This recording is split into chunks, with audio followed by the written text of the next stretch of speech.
कभी भी कर रहे हैं, मोलरिटी की बात हो रही है तो एक ही बात है कि मोल बाय वॉल्यूम ही होगा, इसके अलावा और कुछ नहीं होगा। सिर्फ हम क्या करेंगे, मोल बाय वॉल्यूम करेंगे, इसके अलावा और कुछ भी करने की जरूरत नहीं है माय डियर स्टूडेंट। सीधी बात आप समझ लें, ठीक है। यहां भी हम मोल बाय वॉल्यूम ही कर रहे, मिक्स करने के बाद वॉल्यूम चेंज हो गया इसीलिए, ठीक है। और यहां जब हमने मिक्स किया था तो सिर्फ वॉल्यूम में चेंज हो रहा है, मोल में चेंजेस नहीं हो रहा था, तो सिर्फ वॉल्यूम को हमने यूज किया। लेकिन यहां जब हमने किया तो वॉल्यूम के साथ साथ मोल भी बदलेगा, क्योंकि दोनों में सॉल्यूट सेम है ना। अब आगे बढ़ते हैं, देखिए अगर ये एक सॉल्यूशन नंबर हम लिए, सॉल्यूशन नंबर 1, ठीक है, plus solution number 2, solution number 2 plus solution number 3, ठीक है, और dot dot dot solution number, मान लो nth सॉल्यूशन है, सॉल्यूशन नंबर क्या बच्चों, n। इस टाइप के डिफरेंट डिफरेंट सॉल्यूशन है। अब इन सभी सॉल्यूशनों को अगर हम मिक्स कर देते हैं, मान लो यहाँ मोलरिटी m1 और वॉल्यूम v1, m2 और वॉल्यूम v2, ठीक है, m3 और वॉल्यूम v3, सब वॉल्यूम लीटर में है, और ये mn और वॉल्यूम vn, ठीक है। सभी में सॉल्यूट एक ही जैसा है बच्चों, याद रखना, सभी में सॉल्यूट कैसा है, बिल्कुल एक जैसा है। ओके बच्चों, ओके बच्चों, बात समझ रहे हो। अब देखो बात मेरा, कि जब हमने बताया आपको यार, मोलरिटी का जब फॉर्मूला मोल बाय वॉल्यूम है, मोलरिटी जब मोल बाय वॉल्यूम है तो मोल का फॉर्मूला क्या हो जाएगा, मोलरिटी इनटू वॉल्यूम, बस।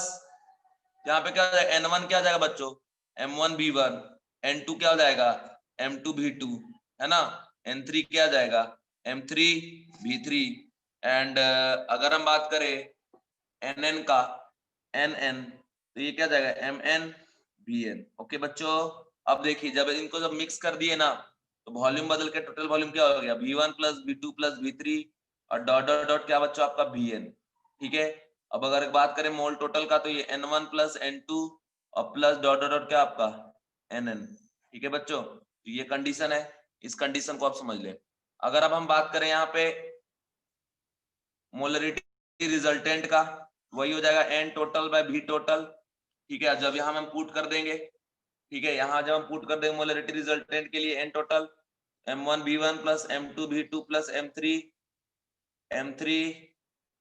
v3 डॉट डॉट डॉट क्या आपका mn vn divide by v1 plus v2 plus v3 dot dot dot क्या आपका vn। ये हो गया बच्चों।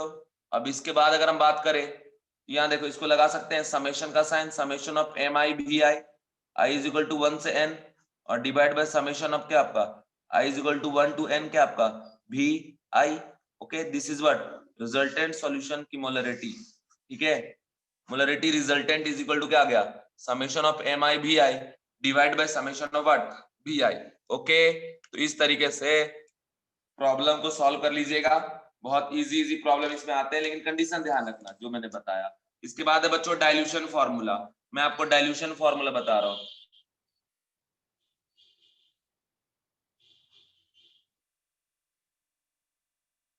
डाइल्यूशन फॉर्मूला बच्चों वर्क करता है कंजर्वेशन ऑफ मोल पे, conservation of mole, that is mole जो है ना बच्चों, दैट इज जो मोल है, मोल, मोल ये क्या होता है बच्चों, कंजर्व, कंजर्व मतलब मोल में कोई चेंजेस नहीं आता। ओके, मोल में कोई भी चेंजेस आता ही नहीं है। अब बोलोगे सर ऐसा कैसे होगा या कैसे होता है, तो वो बात अभी मैं आपको बताऊंगा। ध्यान से आप देखना कि आखिर डाइल्यूशन फॉर्मूला में ऐसा क्या होता है कि मोल में कोई चेंजेस आता ही नहीं है। ठीक है बच्चों, ठीक है।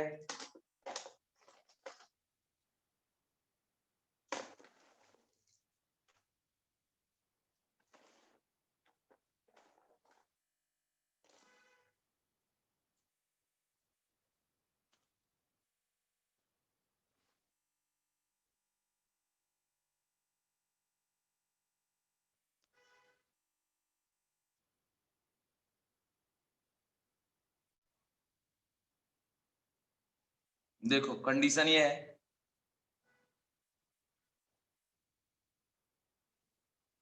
ये एक सॉल्यूशन है, ओके, नंबर 1 जिसमें दे रखा है molarity M1 and volume V1।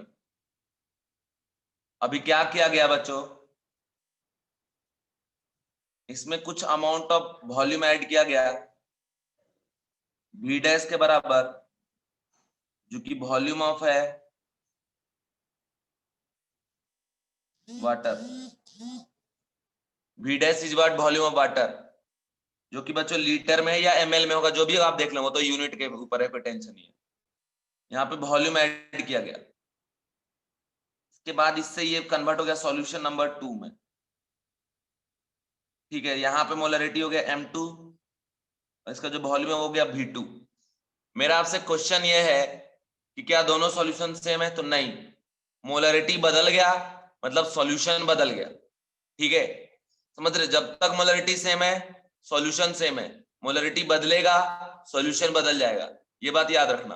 अब मेरी बात ये है कि सर V2 क्या होगा, तो V2 क्या होगा, देखो पहले वॉल्यूम था V1 और इसमें हमने V डैश ऐड कर दिया, तो V1 प्लस क्या हो गया बच्चों, V dash is equal to क्या आपका V2। तो अगर V2 निकालना है तो V1 में V डैश ऐड कर दो, V2 निकल जाएगा। अगर आपको V डैश निकालना है, पूछेगा बताओ what volume of water should be added, तो क्या कर देंगे आप, V2 माइनस V1, यहां से क्या निकल जाएगा आपका V डैश निकल जाएगा। ठीक है, ये चीज है। अब एक बात याद रखो बच्चों, आपने बाहर से वाटर ऐड किया है, ओके, तो वाटर ऐड किया तो अपने वॉल्यूम इंक्रीज किया किसका, सॉल्वेंट का, इसलिए सॉल्यूशन का भी वॉल्यूम चेंज हो गया। लेकिन हमें आप बताइए क्या आपने सॉल्यूट में कुछ भी ऐड किया है क्या, नहीं ऐड किया। तो अगर सॉल्यूट में आपने कुछ भी ऐड नहीं किया तो सॉल्यूट के मोल में कोई चेंजेस होगा क्या, नहीं होगा। सॉल्यूट का जो यहाँ पे मोल है, यहाँ पे मान लो सॉल्यूट का मोल है N1, तो यहाँ भी N1 ही रहेगा।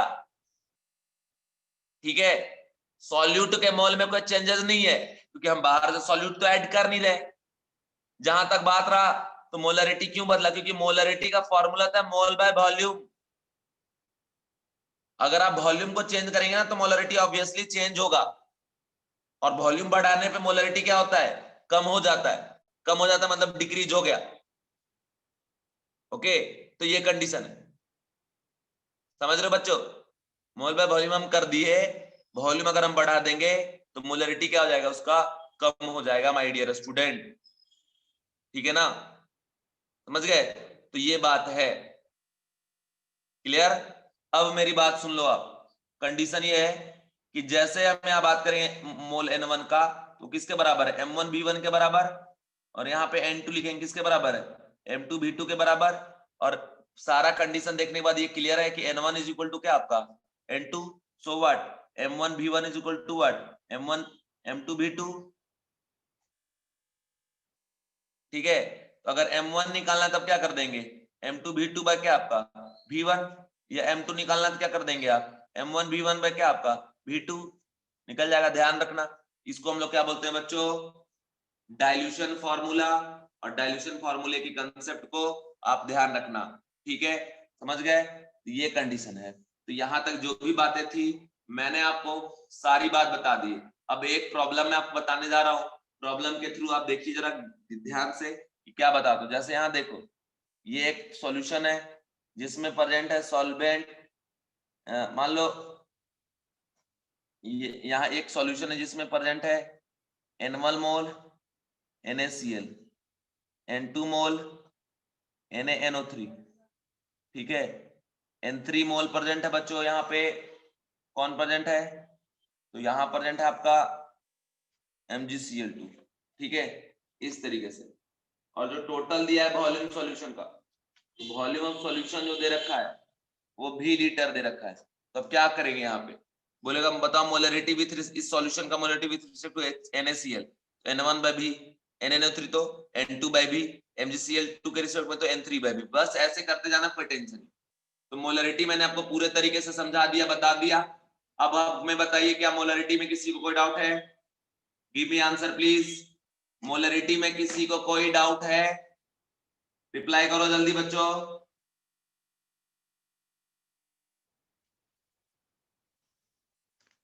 थोड़ा बहुत भी डाउट किसी को बचा है क्या मोलरिटी में, रिप्लाई करिए जल्दी से। नहीं है ना, ठीक है। अब मैं आपको पढ़ाने जा रहा हूं बच्चों मोलैलिटी।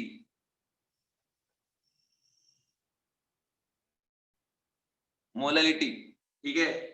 तो इसमें कंडीशन क्या है आप ध्यान से देखिए। मोलैलिटी में सीधा सीधा कंडीशन याद रखिए कि मोलैलिटी होता है एक सॉल्यूशन आपने लिया, वन सॉल्यूशन, ठीक है। इस सॉल्यूशन में से हमने बाहर निकाले किसको, सॉल्यूट को, ठीक है। और मतलब सॉल्यूट को बाहर नहीं निकाले, पूरे सॉल्यूशन ही बाहर निकाले। और हम ये चेक किए कि 1 kg सॉल्वेंट पे, 1 kg सॉल्वेंट के साथ कितना सॉल्यूट का मोल मिक्स हुआ है। मोल ऑफ सॉल्यूट मिक्स पर केजी ऑफ सॉल्वेंट। तो जितना मोल मिक्स होगा पर केजी ऑफ सॉल्वेंट के साथ वही कहलाता है बच्चों मोलैलिटी। सपोज कि W केजी सॉल्वेंट पे n मोल प्रेजेंट है सॉल्यूट का, तो 1 kg पे कितना हो जाएगा, n/W। इसी को तो हम लोग बच्चों बोलेंगे क्या फिर, मोलैलिटी। मतलब सीधा सीधा बात याद रखें कि मोलैलिटी क्या हो जाएगा, number of mole of solute present in per KG of solvent, ठीक है। या फिर mix with 1 kg of solvent is known as what, molality. तो मोलैलिटी हो गया mole of solute n divide by W of solvent in what, KG. ये किसका है बच्चों, सॉल्वेंट का, और ये किसका है, सॉल्यूट का। बस ये बात आप याद रखना इसके हिसाब से, और कुछ करने की यहां जरूरत ही नहीं है। अगर बात करें आप मोलैलिटी का, तो मोलैलिटी को एक तरीके से और रिप्रेजेंट कर सकते हैं कि मोल of solute divide by weight. अगर आप लेते हैं ग्राम में, ठीक है, तो वेट अगर ग्राम में लोगे तो ग्राम में अगर लेंगे तो यहाँ मल्टीप्लाई करना पड़ेगा किससे बच्चों, आपको 1000 से। तो जब ये काम आप कर देंगे तो मोलैलिटी निकल जाएगा। अब इसके बाद अगर मैं बात करूं यूनिट ऑफ मोलैलिटी का, unit of molality, unit of molality, तो मोलैलिटी की यूनिट क्या होगी, तो यूनिट ऑफ मोलैलिटी क्या होगा बच्चों, तो सीधा बात याद रखिएगा कि जो यूनिट है मोलैलिटी का, इसमें हम लोग क्या यूज करेंगे, मोल पर केजी, बस, जिसको हम लोग बोलते हैं मोलल। मोलल, तो ये हो गया आपको बच्चों मोलैलिटी। तो मोलैलिटी भी मैंने आपको बता दिया। अब डिफरेंट डिफरेंट तरीके से प्रॉब्लम रहेगा, उसको ध्यान से देखिएगा, सॉल्व करिएगा। अभी हमारे पास टाइम नहीं है क्योंकि हम रिवीजन क्लास ले रहे हैं। अगर अभी हम पढ़ा रहे होते तो और चीजें बताते detail, but this is revision class. So मैं अपने तरफ से मैं खुद ही पूरे एफर्ट लगा के आपको बता रहा हूँ। अब आगे बढ़ता हूं मैं, ठीक है। मोलैलिटी के बाद बच्चों आता है नंबर नॉर्मलिटी का। नॉर्मलिटी, नॉर्मलिटी भी अपने आप में एक बहुत ही ज्यादा इंपॉर्टेंट टॉपिक है, ठीक है, कंसंट्रेशन टर्म का, और जिसका बहुत सारे कंडीशन पे यूज होता है। मैं आपको ये बता दूं कि नॉर्मलिटी पढ़ने के लिए बच्चों आपको एन फैक्टर आना चाहिए निकालना, और एन फैक्टर क्लास 11th की टॉपिक है, ठीक है, रिडॉक्स रिएक्शन, रिडॉक्स। बट फिर भी मैं आपको बता दूं एन फैक्टर निकालने से आपको बहुत बेनिफिट होगा। एक तो एन फैक्टर निकालने के बाद आप इक्विवेलेंट वेट निकाल पाओगे, ठीक है, इक्विवेलेंट वेट निकालना आ जाएगा, नंबर ऑफ इक्विवेलेंट निकालना आ जाएगा, सारा कुछ निकालना आ जाएगा। तो मैं कुछ बातें बताता हूं। सबसे पहली बात याद रखिएगा, होता है बच्चों, एक होता है आपका इक्विवेलेंट वेट। इक्विवेलेंट वेट होता है molar mass by N factor. जिस सब्सटेंस का मोलर मास निकाल रहे उसी सब्सटेंस का एन फैक्टर से उसको डिवाइड कर दीजिए, उसका निकल जाएगा इक्विवेलेंट वेट। जैसे मोलर मास ऑफ एटम तो N factor of atom, molar mass of ion तो N factor of ion, molar mass of molecule तो एन फैक्टर ऑफ मॉलिक्यूल। तो उससे क्या निकल जाएगा बच्चों, इक्विवेलेंट वेट। अब उसके बाद होता है number of equivalent. Equivalent, number of equivalent क्या होता है, तो बच्चों weight divide by equivalent wait. जिस सब्सटेंस का आप नंबर ऑफ इक्विवेलेंट निकालने जा रहे हो उसका जो वेट होगा, उस वेट में अगर आप इक्विवेलेंट वेट डिवाइड कर देंगे तो इनका जो रेशियो होता है इसी को हम क्या बोलते हैं, number of equivalent. My dear student, इसको हम लोग क्या बोलते हैं, नंबर ऑफ इक्विवेलेंट बोलते हैं, ठीक है। तो क्या आपको ये समझ में आ गया, नंबर ऑफ इक्विवेलेंट क्या होता है, एन फैक्टर कैसे निकालेंगे, N factor sorry equivalent weight कैसे निकालेंगे, molar mass by N factor. ठीक है, ये बात ध्यान रखना। एक बार रिप्लाई करो, यहां तक क्लियर है सबको या नहीं है?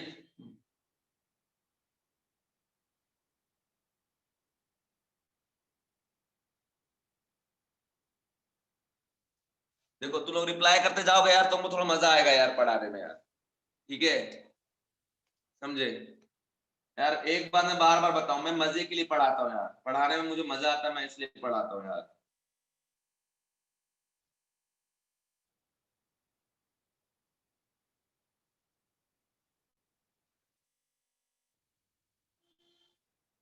ठीक है, समझ गए? समझ गए बच्चों? अब देखो मैं बताता हूं एन फैक्टर निकालने का तरीका। पूरे डिटेल में तो नहीं बता पाऊंगा, बट हमने बाय यूजिंग आर्के टेक्निक इसको 5 पार्ट में स्प्लिट किए, A B C N B. By using A B C N B किसी का भी आप ऐसे चुटकी बजा के एन फैक्टर निकाल सकते हैं। ए फॉर बच्चों acidity, B for basicity, charge,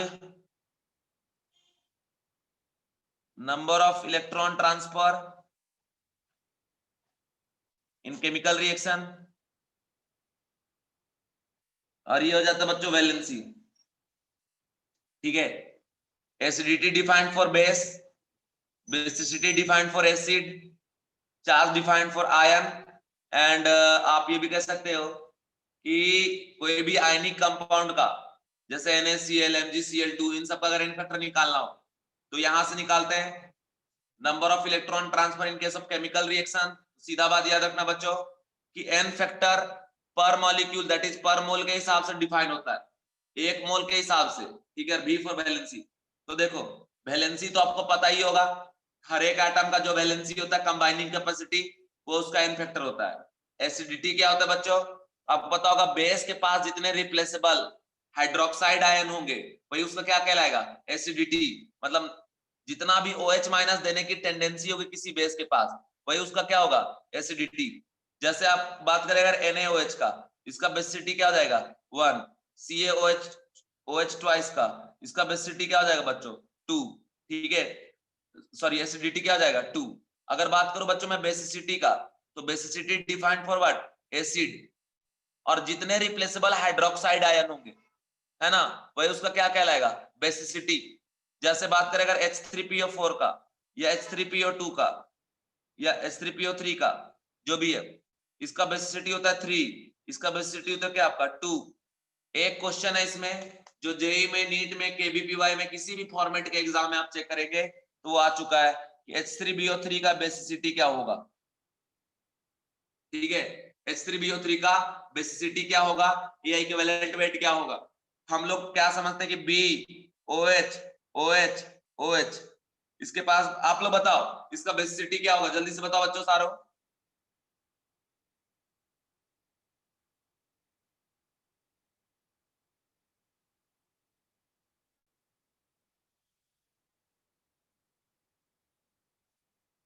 तीन बच्चे का रिप्लाई आया, बाकी बच्चे तो रिप्लाई नहीं करेंगे, कोई बात नहीं भाई।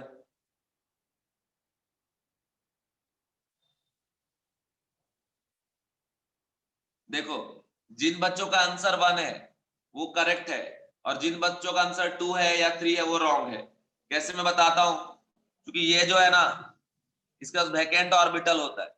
ठीक है, और ये वैकेंट ऑर्बिटल की वजह से, अच्छा ये तो मैं पढ़ा चुका हूं ना यार, मैंने शायद पढ़ाया आपको कभी ना कभी यार, ये मुझे याद नहीं है लेकिन मैंने पढ़ाया है यार। हाँ मैंने पढ़ाया है यार, मैं क्यों बताऊं फिर वापस से यार। ये मैंने बताया था कि क्या करता है, वाटर को, वन वाटर मॉलिक्यूल को होल्ड करता है और वन वाटर वाटर मॉलिक्यूल को होल्ड करेगा। ठीक है, तो यहां से क्या होगा H plus generate, yes boron family में मैंने आपको पढ़ाया है, तो H प्लस जनरेट होगा, वन वाटर को होल्ड करेगा 1 H प्लस जनरेट होगा। ओके बच्चों, तो जितने वाटर को होल्ड करेगा उतना H प्लस आयन जनरेट होगा, तो वही उसका क्या कहलाएगा बच्चों, बेसिसिटी। ठीक है, इसलिए ये H प्लस को लॉस नहीं करता, ये मतलब वाटर को होल्ड करके OH माइनस को होल्ड कर लेता है और H+ जनरेट करता है, इसलिए इसका बेसिसिटी 1 है। इसके बाद बच्चों चार्ज, चार्ज में सीधा बात याद रखना कि जो भी नेट पॉजिटिव या नेगेटिव चार्ज प्रेजेंट होगा किसी आयन के ऊपर, वही उसका क्या कहलाएगा, एन फैक्टर। ठीक है, एन फैक्टर। ठीक है बच्चों, जैसे Al+3 का एन फैक्टर क्या हो गया 3, Na+ का 1, Mg+2 का 2, NH4+ का 1, ये सारा हो गया आपका एन फैक्टर। ठीक है बच्चों, इस तरीके से हम लोग एन फैक्टर कैलकुलेट करते हैं, तो इस बात का आप ध्यान रखना। ओके माय डियर स्टूडेंट, अब जरा सा मैं बता देता हूं आपको आयनिक कंपाउंड के बारे में। आयनिक कंपाउंड के बारे में बच्चों को बहुत ज्यादा दिक्कत जाता है। जैसे बोला बताओ N factor AB type of ion का, या बोला N factor of AB2 type के आयन का, या AB3 टाइप के आयन का, या A2B3 टाइप के आयन का। ठीक है, किसी भी टाइप आयन बोल रहा हूँ, इस टाइप के मॉलिक्यूल का, ये एक आयनिक कंपाउंड है, आयोनिक कंपाउंड। जैसे MgCl2 है ना, जैसे अगर बात करूं मैं यहाँ पे AlCl3, अगर यहाँ पे बात करूं Al2O3, इस टाइप के आयनिक कंपाउंड का। तो मेरी बात सुनो, AB टाइप का जो कंपाउंड है इसको आप ब्रेक जब करोगे तो इस तरीके से ब्रेक होगा, या तो A+B- में, या फिर A+2 और B-2 में, और A+3 और B-3 में ब्रेक होगा माय डियर स्टूडेंट। ठीक है, इस तरीके से ब्रेक होगा। अगर A+B- में ब्रेक हो रहा है तो देखिए सीधा बात याद रखो कि किसी भी आयनिक कंपाउंड के इनसाइड नेट जितना पॉजिटिव चार्ज होगा या फिर नेट जितना मैग्नीट्यूड ऑफ नेगेटिव चार्ज होगा वही उसका एन फैक्टर कहलाएगा। तो आप देखिए AB के पास नेट 1 पॉजिटिव है, 2 पॉजिटिव है या 3 पॉजिटिव है, ये हमें देख के नहीं पता चलेगा, उसको ब्रेक करना पड़ेगा माय डियर स्टूडेंट। ठीक है, तो अब जैसे ब्रेक करेंगे +1 -1 में, तो इसका जो एन फैक्टर है क्या हो जाएगा 1 हो जाएगा, क्योंकि नेट 1 पॉजिटिव या नेट 1 नेगेटिव इसके अंदर। ठीक है, इसके पास कितना हो जाएगा 2, इसके पास कितना हो जाएगा 3। ठीक है, याद रखना। बाकी जो है उनके लिए आप एक मेथड का यूज कर सकते हो, x × y अप्लाई कर दो, ये हो जाएगा एन फैक्टर। दैट इज बोलने का मतलब ये है कि जैसे अगर आप बात करते हैं कि AXBY टाइप का कोई आयनिक कंपाउंड है और एन फैक्टर इसका निकालना है, x × y कर दीजिए तब निकल जाए। But this formula is not valid in case of AB। ठीक है, AB में ये फॉर्मूला बच्चों वैलिड नहीं है। AB के लिए आपको एग्जैक्ट इसी कंसेप्ट को अप्लाई करना पड़ेगा। AB को सेपरेटली ब्रेक करो कैटायन में और एनायन में। जब आप कैटायन और एनायन में ब्रेक करेंगे तो ब्रेक करने के बाद जो भी पॉजिटिव चार्ज जनरेट होगा कैटायन के ऊपर, या जो magnitude of negative charge generate होगा उसी चार्ज के मैग्नीट्यूड को, ठीक है, उसी चार्ज के मैग्नीट्यूड को बच्चों हम लोग क्या बोलेंगे, एन फैक्टर बोलेंगे, किसका, ऑफ आयनिक कंपाउंड। ठीक है, तो अब जैसे अगर इसका निकालना है तो 2 × 1 क्या हो जाएगा इसका 2, 3 × 1 क्या हो जाएगा 3, ये क्या हो जाएगा 3 2 जा 6, तो इस तरीके से। और आप खुद भी देखो अगर ब्रेक करोगे क्या टूटेगा, ये A+2 and twice of B-, तो देखो नेट 2 पॉजिटिव चार्ज है इसलिए एन फैक्टर 2, ये A+3 में टूटेगा इसलिए 3, ये A+ आपका 3 में टूटेगा और कितने टाइम्स 2 टाइम, तो 3 2 जा क्या होगा 6, इसीलिए बच्चों इस तरीके से निकलेगा। तो क्या आपको एन फैक्टर निकालना आ गया बच्चों? बाकी तो आप पहले भी पढ़े होंगे, लेकिन ये ज्यादा बच्चों को दिक्कत जाता है आयनिक कंपाउंड वाला। क्या आप सबको समझ में आ गया एन फैक्टर कैसे निकालेंगे? Give me answer please. एकदम शॉर्ट में बता रहा हूं, एकदम शॉर्ट में। एकदम डिटेल में जब जाते हैं ना तो इसको मैं 3 दिन पढ़ाता हूं, कम से कम 2 से 3 दिन पढ़ाता हूं पूरी डिटेल में जाके। लेनोवो टैब M10 नया खरीदे हो बाबू? किसने खरीदा है नया नया बताओ? मैं यहाँ पुराना फोन यूज करे जा रहा हूँ, तुम लोग नया नया खरीद रहे हो यार।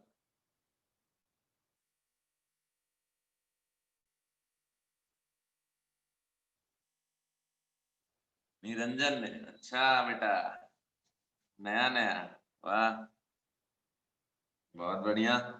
चलिए ठीक है, अब देखिए हम आते हैं किस पे, नॉर्मलिटी पे। नॉर्मलिटी देखो क्या होता है,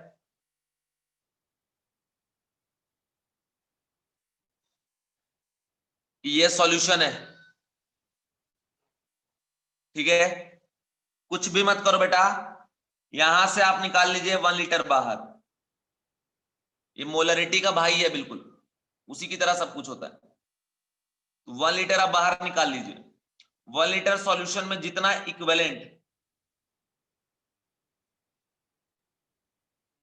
सॉल्यूट का होगा उसी को हम लोग क्या बोलते हैं बच्चों, नॉर्मलिटी। इसका डेफिनेशन होता है number of equivalent of solute present in 1 liter of solution is known as what? Normality. Okay बच्चों, इस कंडीशन को आप ध्यान रखना कि जो नंबर ऑफ इक्विवेलेंट होगा प्रेजेंट सॉल्यूट का पर लीटर ऑफ सॉल्यूशन, उसी को हम लोग क्या बोलेंगे? नॉर्मलिटी। तो अब कंडीशन, इसका फॉर्मूला क्या हो जाएगा? होता है number of equivalent by volume in what? Litre. बस अगर आप मिलीलीटर में लेंगे तो क्या हो जाएगा? Number of equivalent divide by volume in ml, तो मल्टीप्लाई क्या करना पड़ेगा यहाँ पे? 1000। ये चीज है, ठीक है बच्चों। तो ये कंडीशन यहां तक याद रखना। अगर लिख के दिया ऐसा, 10 नॉर्मल, ठीक है, इसका मतलब हो जाएगा 10 equivalent of solute present in 1 litre of solution. और इसका यूनिट होता है बच्चों क्या? इक्विवेलेंट लीटर इनवर्स, ठीक है। अगर लिख के दिया 2 नॉर्मल, तो क्या लिखेंगे इसको? 2 equivalent of solute present in 1 litre of solution, ठीक है बच्चों। ये तरीके हैं जो मैंने आपको बता दिया। अब इसमें एक चीज आप याद रखिएगा कि जैसे आप बात करें फॉर्मूले का, तो इसे ऐसे लिख सकते हैं कि normality equal to number of equivalent by volume in litre. Number of equivalent क्या होता है बच्चों? Weight by equivalent weight into 1 by v in what? Litre. Weight by equivalent, equivalent weight का फॉर्मूला क्या होता है बच्चों? Molar mass by N factor into 1 by v। तो एन फैक्टर ऊपर चला गया तो क्या हो जाएगा? Weight by molar mass into N factor bye volume in litre. इस वेट बाय मोलर मास को हम क्या लिख सकते हैं? मोल लिख सकते हैं। तो नॉर्मलिटी क्या आ जाएगा? मोल इंटू एन फैक्टर और डिवाइड बाय वॉल्यूम इन क्या? लीटर। देखो मोल बाय वॉल्यूम क्या हो गया बच्चों? मोलरिटी। तो normality equal to what? Molarity into N factor. ये याद रखिए, ठीक है, कि मोलरिटी में एन फैक्टर मल्टीप्लाई कर देंगे तो नॉर्मलिटी निकल जाएगा, और नॉर्मलिटी में एन फैक्टर डिवाइड कर देंगे तो मोलरिटी निकल जाएगा, ठीक है बच्चों। बच्चों समझ में आया कि नहीं आया? जल्दी बोलो, ठीक है। अब उसके बाद इसी तरीके से यहाँ पे लगेगा डाइल्यूशन फॉर्मूला, ठीक है। अगर मान लो एक सॉल्यूशन है जिसका नॉर्मलिटी n1 और वॉल्यूम v1 है, इसमें आपने v डैश ऐड कर दिया और ये n2 हो गया और v2। बच्चों v2 equal to what? v1 plus v dash, और यहां से लिखेंगे नंबर ऑफ इक्विवेलेंट। तो देखो अभी तक आप नंबर ऑफ इक्विवेलेंट का फॉर्मूला यही पढ़े थे कि मोल इंटू एन फैक्टर, एक पढ़ा आपने वेट बाय इक्विवेलेंट वेट, और आज के बाद एक और पढ़ लो कि नॉर्मलिटी में जब वॉल्यूम मल्टीप्लाई कर देंगे लीटर में, तो यहां से निकल जाएगा नंबर ऑफ इक्विवेलेंट, ठीक है, मोल की तरह। तो यहाँ पे क्या होगा? Number of equivalent equal to equivalent 1 equal to क्या आपका? n1 v1, और ये हो जाएगा number of equivalent 2 is equal to what? n2 v2, ठीक है बच्चों। हैप्पी हो तुम लोग पढ़ के? हैप्पी हो बच्चों? लास्ट में हैप्पी होना बहुत जरूरी है। हैप्पी रहोगे अच्छा परफॉर्म करोगे। ये नहीं लगना चाहिए कि आपका मास्टर आपका टाइम खराब कर रहा है, आपका टीचर आपका टाइम खराब कर रहा है, ठीक है बच्चों। और मैं तो एकदम बिल्कुल नहीं खराब करूंगा आपका टाइम। अब देखो यहाँ पे बच्चों नंबर ऑफ इक्विवेलेंट जो है वो कंजर्व है, कंजर्वेशन है। बोलोगे सर कैसे? देखिए यहाँ पे जैसे आपने वॉल्यूम ऐड किया, तो क्या आपने ऐड किया है? सॉल्वेंट ऐड किया, तो सॉल्वेंट के वॉल्यूम में चेंजेस आ रहा है, ठीक है। अरे यार